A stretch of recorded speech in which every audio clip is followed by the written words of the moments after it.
नमस्कार विद्यार्थी मित्रांनो, शिक्षण प्रसारक मंडळ वनी द्वारा संचालित लोकमान्य टिळक महाविद्यालय वनी व शिक्षण प्रसारक मंडळ विद्यालय व कनिष्ठ महाविद्यालय वनी वर्ग 11वा कला विषय समाजशास्त्र। मी प्राध्यापक दादा विठोबा उपासे। आज आपण पहिली तासिका समाजशास्त्र या विषयाची घेणार आहोत। समाजशास्त्र हा जो विषय आहे, तुम्ही 10वा वर्ग पास होऊन आले आहात आणि 11वीला तुम्ही ॲडमिशन घेतलेली आहे। समाजशास्त्र हा विषय तुम्हाला 11वीला नवीन हा विषय आहे। समाजशास्त्रामध्ये आज आपल्याला त्यांच्या पूर्ण सिलेबसचा आपण अभ्यास करणार आहोत। समाजशास्त्रामध्ये हा जरी विषय अभ्यासक्रमाला तुम्हाला 11वीला नवीन असला तरी सुद्धा समाजशास्त्राचा अभ्यास आपण जन्म आपला समाजामध्ये होतो, म्हणजे कुटुंबामध्ये होतो, आणि कुटुंब हा एक समाजाचा एक घटक आहे।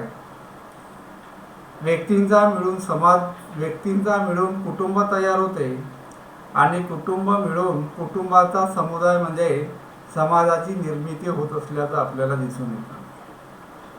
आपला जन्म कुटुंबामध्ये होतो, त्यामुळे आपल्याला जन्मतापासून तर पूर्ण आयुष्य आपल्याला समाजामध्ये वास्तव्य करावं लागतं। आणि म्हणून ॲरिस्टॉटलने म्हटलेलं आहे, माणूस हा समाजशील प्राणी आहे आणि त्याला समाजामध्ये वास्तव्य करावं लागत असतात। माणूस हा एकटा राहू शकत नाही, त्यांचं पूर्ण आयुष्य समाजामध्ये तो वास्तव्य करत असतात। आणि त्यामुळे आपल्याला जो या विषय आहे समाजशास्त्र हा काही नवीन नाही आहे। अभ्यासाला नवीन जरी असला तरी समाजशास्त्र या विषयी आपल्याला जन्म झाल्यापासून तर आपलं पूर्ण आयुष्य समाजामध्ये जात असतात। आणि म्हणून समाजामध्ये घडणाऱ्या घटनांचा अभ्यास, सामाजिक संबंधांचा अभ्यास, सामाजिक व्यवस्थांचा अभ्यास आपण दैनंदिन जीवनामध्ये समाजामध्ये आपण वास्तव्य करत असताना आपल्याला दिसून येतात। आपण समाजामध्ये जेव्हा वास्तव्य करतो तेव्हा आपला एका व्यक्तींचा आपला समाजामध्ये दैनंदिन जीवनामध्ये अनेक व्यक्तीशी आपला संबंध येत असतात। काही लोकांसोबत आपला प्रत्यक्ष संबंध येत असतात, तर काही व्यक्तींसोबत आपला प्रत्यक्ष आणि अप्रत्यक्ष संबंध येत असल्याचं आपल्याला दिसून येतं। आणि त्यामुळे आपले संबंध जेव्हा निर्माण होतात तेव्हा व्यक्तीचा परस्परांसोबत कॉन्टॅक्ट होत असल्याचा आपल्याला दिसतात। संबंधांचं जाळं समाजामध्ये आपलं निर्माण होत असतं। आणि त्यामुळे माणसाला असा माणूस आपण कोणीच माणूस स्वयंपूर्ण नाही आहे। माणसाला परस्परांवर आपल्याला एकमेकांवर अवलंबून राहावं लागत असतं। आणि म्हणून आपल्याला समाजातल्या लोकांसोबत आपल्याला त्यांचे संबंध येत असतात। संबंधांची व्यवस्था म्हणजे समाजशास्त्र असं सुद्धा म्हटल्याचं आपल्याला दिसून येतं। आपण 11वीमध्ये आलेल्या आहात आणि सुद्धा तुम्ही प्रत्येकाने समाजशास्त्रांची पुस्तके विकत घेतलेली असाल। जेव्हा तुम्ही पुस्तकं पाहता तेव्हा त्या पुस्तकांमध्ये आपल्याला पुस्तकांच्या पहिल्या कव्हरवर आपल्याला पहिल्या पेजवर आपल्याला दिसून येतात आपल्याला कुटुंब, समाज, संघर्ष, आदिवासी समुदाय, ग्रामीण समुदाय, शहरी समुदाय, त्याच्यानंतर वर्गव्यवस्था, प्रसारमाध्यमे, अनेक धर्म आहेत. अनेक धर्मांचा अभ्यास आपल्याला सुद्धा करावा लागत असतात. संस्कृतीचा सुद्धा आपल्याला अभ्यास करावा लागत असतात. समाजातली जी सामाजिक नियमने आहेत यांचा सुद्धा आपल्याला अभ्यास करायचा आहे. लिंगभाव हे सुद्धा आपल्याला अभ्यासाला दिसून येतात. यावरून आपल्याला एक लक्षात येतात का समाजशास्त्रामध्ये 11वीच्या इयत्ता 11वी समाजशास्त्रांच्या पुस्तकामध्ये आपल्या मुखपृष्ठांवर अनेक विषय असे दिलेले आहेत. समाजाशी निगडीत सामाजिक जीवन जगत असताना आपल्याला समाजातल्या अनेक गोष्टींशी आपल्याला त्यांच्या समोर जावं लागत असतात. माणसाचा समाजामध्ये अनेक गोष्टींशी संबंध येत असतात आणि म्हणून आपल्या मुखपृष्ठावरून आपल्या सर्वांनाच लक्षात येतात समाजामध्ये ज्या अनेक घटना घडत असतात, अनेक गोष्टी घडत असतात, अनेक समुदाय आहेत, समाज आहेत, संस्कृती आहे, अनेक धर्म आहेत. समानता आणली पाहिजे. त्याच्यानंतर पुरुष स्त्रिया याच्यामध्ये जे लिंगभाव आहेत यांचासुद्धा आपल्याला अभ्यास करायचा आहे. त्याच्यानंतर नैसर्गिक ज्या घटना घडत असतात त्यामध्ये सुद्धा त्याचासुद्धा आपल्याला याच्यामध्ये अभ्यास करायचा आहे. वर्गव्यवस्था, समाजामध्ये जेव्हा आपण वास्तव्य करतो तेव्हा मग आपल्याला समाजामध्ये वर्गव्यवस्था आपल्याला दिसून येतात. श्रेष्ठ वर्गातले लोक आपल्याला दिसून येतात, काही श्रीमंत लोक दिसतात, काही मध्यमवर्गीय लोक दिसतात, तर काही आपल्याला कनिष्ठ गरीब लोकसुद्धा समाजामध्ये आपल्याला दिसून येतात. अशा पद्धतीने अनेक घटकांचा आपल्याला समाजशास्त्रामध्ये अभ्यास करायचा असल्याचं आपल्याला दिसून येतं. आता आपण समाजशास्त्रांच्या अनुक्रमिकाकडे पाहू. आपल्याला एकूण त्याचे 2 विभाग केलेले आहेत समाजशास्त्राचे. आपल्या अभ्यासक्रमामध्ये त्याच्यामध्ये त्याचे 2 भाग केलेले आहेत. एक विभाग 1 आहेत, याच्यामध्ये प्रकरणे आहेत आणि प्रकरणाची नावं आहेत. तर विभाग 2 मध्ये आपल्याला उतारे दिलेले आहेत आणि ते आपल्याला कृती आराखडा म्हणून तयार करायचे असल्याचं आपल्याला दिसून येतात. आपल्याला आपण आज विभाग 1 पाहू. त्या विभाग 1 मध्ये प्रकरणाची नावं आपल्याला पाहिजे. आपल्या अभ्यासक्रमामध्ये एकूण 8 प्रकरणे आहेत. या 8 प्रकरणामध्ये नंबर 1 आहेत समाजशास्त्रांची ओळख आहे. आपल्याला समाजशास्त्राचा जेव्हा आपल्याला अभ्यास करायचा आहे तर त्याच्यामध्ये आपल्याला याच्यामध्ये समाजशास्त्राची ओळखमध्ये समाजशास्त्राची उत्पत्ती केव्हा झालेली आहे, समाजशास्त्राची पहिले व्याख्या कोणी केलेली आहे याचा आपल्याला याच्यामध्ये आपल्याला अभ्यास करायचा आहे. दुसरा चॅप्टर्स आहे आपल्याला पाश्चिमात्य समाजशास्त्रज्ञाचं योगदान आणि भारतीय समाजशास्त्रज्ञाचं योगदान. आपलं दुसरं चॅप्टर्स आहे. हे सुद्धा अत्यंत महत्त्वाचं चॅप्टर्स आहेत.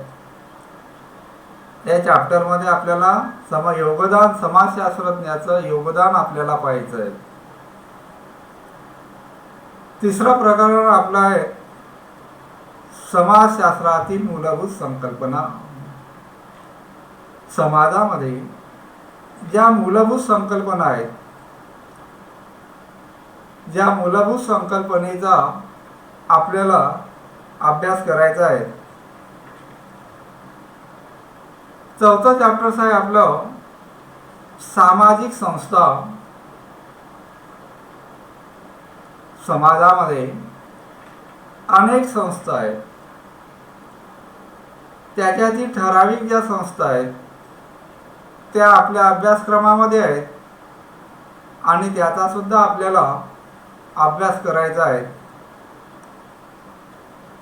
पाचवं चॅप्टर्स आहे आपलं संस्कृती. संस्कृतीचं महत्त्व, समाजामध्ये कशा पद्धतीचं आहे, माणूस संस्कृतीनुसार जीवन जगत असतो. सामाजिक स्वास्थ्य चांगलं राहण्यासाठी माणसाला संस्कृतीची गरज आहे आणि म्हणून संस्कृती मानवनिर्मित आहे, याचा सुद्धा आपल्याला अभ्यास करायचा आहे. 6वं चॅप्टर्स आहे आपलं सामाजिकरण आणि 7वं चॅप्टर्स आहेत सामाजिक स्तरीकरण. 8वं चॅप्टर्स आहे आपलं सामाजिक परिवर्तन. आपल्याला अशा पद्धतीने एकूण 8 प्रकरणे आहेत. या 8 प्रकरणामध्ये आता आपण प्रत्येक प्रकरणामध्ये आपल्या अभ्यासक्रमामध्ये कोणकोणते महत्त्वाचे पॉईंट दिलेले आहेत ते आपण पाहू. त्याच्यामध्ये आपल्याला एक दिसून येतात. पहिला घटक आहे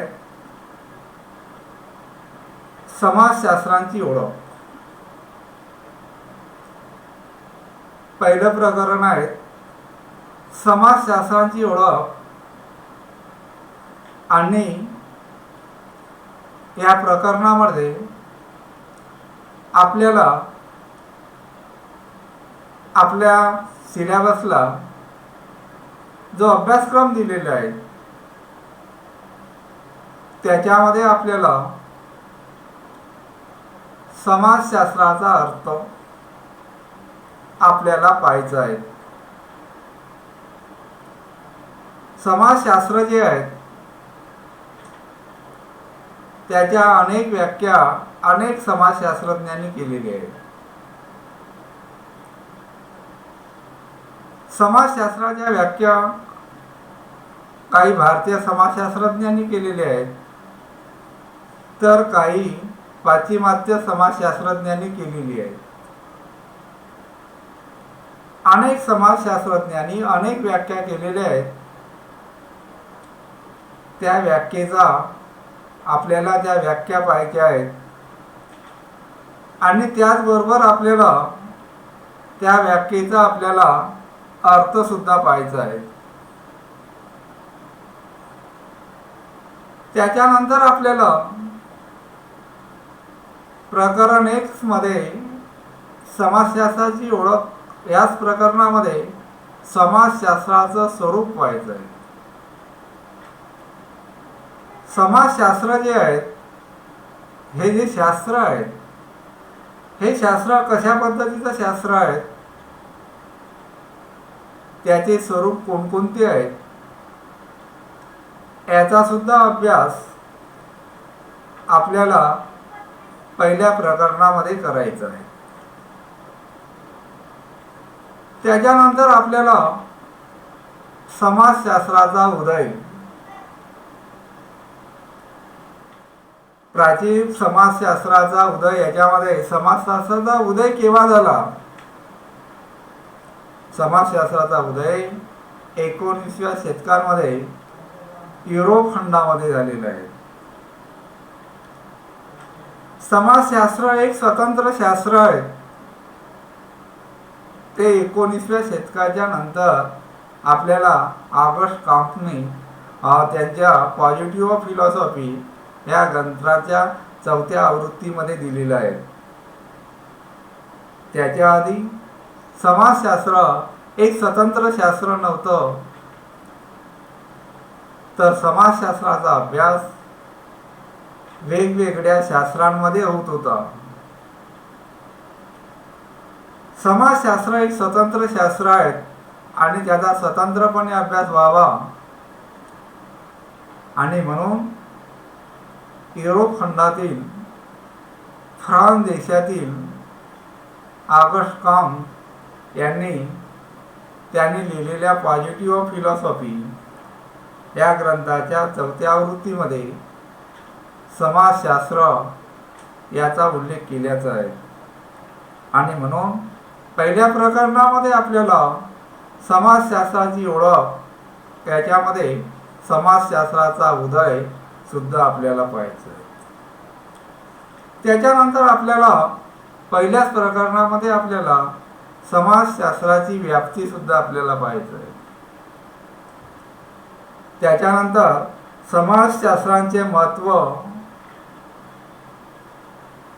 हे सुद्धा आपल्याला याचाही अभ्यास करायचा आहे व समाजशास्त्राचा उपयोजितता यांची चिकित्सा आपल्याला करायची आहे.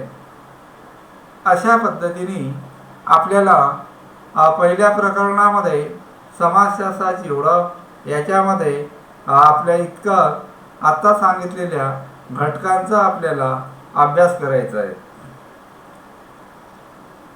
प्रकरण 2 मध्ये आपल्याला प्रकरण 2 आहेत आपलं पाश्चिमात्य आणि भारतीय समाजशास्त्रज्ञाचे योगदान. पाश्चिमात्य समाजशास्त्रज्ञ आहेत एकूण आपल्याला 3 आहेत आणि भारतीय समाजशास्त्रज्ञ एकूण अभ्यासक्रमाला 3 आहेत. पाश्चिमात्य समाजशास्त्रज्ञामध्ये आपल्याला नंबर 1 पाहायचं आहे ऑगस्ट कॉम्ट, नंबर 2 दुर्गीम आणि नंबर 3 कार्ल मार्क्स. भारतीय समाजशास्त्रज्ञाचे जे योगदान आहेत याच्यामध्ये सुद्धा आपल्याला भारतीय समाजशास्त्रज्ञ एकूण 3 पाहिजे आहेत. 3 समाजशास्त्रज्ञाचा आपल्याला अभ्यास करायचा आहे. त्याच्यामध्ये नंबर 1 आहे डॉक्टर धुर्वे, नंबर 2 आहेत डॉक्टर श्रीनिवास, नंबर 3 आहेत डॉक्टर इरावती कर्वे. एकूण आपल्या अभ्यासक्रमामध्ये एकूण 6 समाजशास्त्रज्ञ आहेत. पण यावर्षी आपल्याला कोविडमुळे आपला सिलेबस आपल्याला कमी करण्यात आलेला आहे. त्यामुळे प्रकरण 2 मध्ये आपल्याला पाश्चिमात्य समाजशास्त्रज्ञामध्ये दुर्गीम आणि भारतीय समाजशास्त्रज्ञामध्ये डॉक्टर श्रीनिवास हे 2 समाजशास्त्रज्ञ वगळण्यात आल्याचं आपल्याला दिसतं. आणि म्हणून यावर्षी आपल्याला एकूण 4च समाजशास्त्रज्ञाचा अभ्यास करायचा आहे. त्याच्यामध्ये आपल्याला पाश्चिमात्य समाजशास्त्रज्ञ 2 नंबर 1 आहेत ऑगस्ट कॉम्ट आणि नंबर 2 आहेत कार्ल मार्क्स. भारतीय समाजशास्त्रज्ञामध्ये आपल्याला एकूण 2 समाजशास्त्रज्ञाचा अभ्यास करायचा आहे. एक आहे डॉक्टर धुर्वे, नंबर 2 आहेत डॉक्टर इरावती कर्वे. एकूण आपल्याला 2 समाजशास्त्रज्ञाचा अभ्यास करायचा आहे.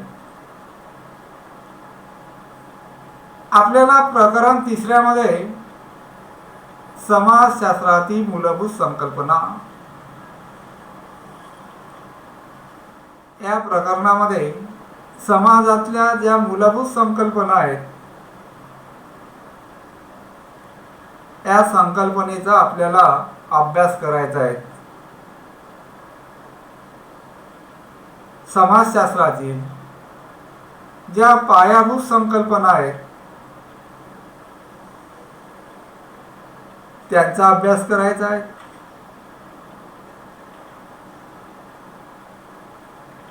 त्याच्यामध्येच आपल्याला 3ऱ्या प्रकरणामध्ये व्यक्ती आणि समाज यांच्यातील सहसंबंधांची चिकित्सा करता येते. व्यक्तींचा समूह म्हणजे समाज. अनेक व्यक्ती मिळून समाजाची निर्मिती होत असतात. याचा सुद्धा आपल्याला 3ऱ्या प्रकरणामध्ये अभ्यास करायचा आहे. 3ऱ्याच प्रकरणामध्ये आपल्याला सामाजिक संरचनेचे घटक हे सुद्धा आपल्याला अभ्यास करावा लागणार आहे. सामाजिक संरचनेचे घटकांचे वर्गीकरण आपल्याला करायचं आहे आणि त्याची तुलना सुद्धा आपल्या अभ्यासक्रमामध्ये. समाजातील ज्या मूलभूत संकल्पना आहेत, या मूलभूत संकल्पनेमध्ये आपल्याला नंबर 1 आहे समाज, नंबर 2 आहेत समुदाय, नंबर 3 मध्ये आपल्याला पाहायचं आहे समूह, नंबर 4 मध्ये पाहायचं आहे सामाजिक दर्जा, समाजातल्या लोकांचा सामाजिक दर्जा कशा पद्धतीचा आहे याचा सुद्धा अभ्यास आपल्याला करायचा आहे. नंबर 5 मध्ये आपल्याला पाहायचं आहे तिसऱ्या चॅप्टर मध्ये सामाजिक भूमिका, प्रत्येक व्यक्तींच्या भूमिका ह्या वेगवेगळ्या असतात, याचा सुद्धा अभ्यास करायचा आहे. त्याच्यामध्येच आपल्याला सामाजिक नियमने याचा सुद्धा अभ्यास करायचा आहे. पण यावर्षी आपल्याला सामाजिक नियमने यावर्षी अभ्यासक्रमामध्ये आपल्याला नाही आहे. प्रकरण 4 मध्ये आपल्याला पाहायचं आहे, त्याचं नाव आहे सामाजिक संस्था. समाज म्हटल्यानंतर समाजामध्ये अनेक संस्था आपल्याला पाहिजे आहेत. अनेक संस्था आहेत, पण आपल्या अभ्यासक्रमामध्ये एकूण आपल्याला 4 ते 5 संस्था आपल्या दिलेल्या आहेत. त्याचा आपल्याला अभ्यास करायचा आहे. मग आपल्याला सिलेबसमध्ये अभ्यासक्रमाला आहेत 4थ्या चॅप्टर्समध्ये सामाजिक संस्था म्हणजे काय, सामाजिक संस्थांची व्याख्या,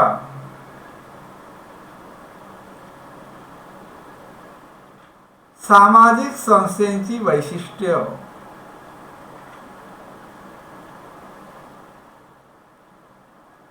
त्याच्यानंतर ज्या संस्था आपल्या अभ्यासक्रमाला आहेत त्याच्यामध्ये पहिली संस्था आहे विवाह संस्था.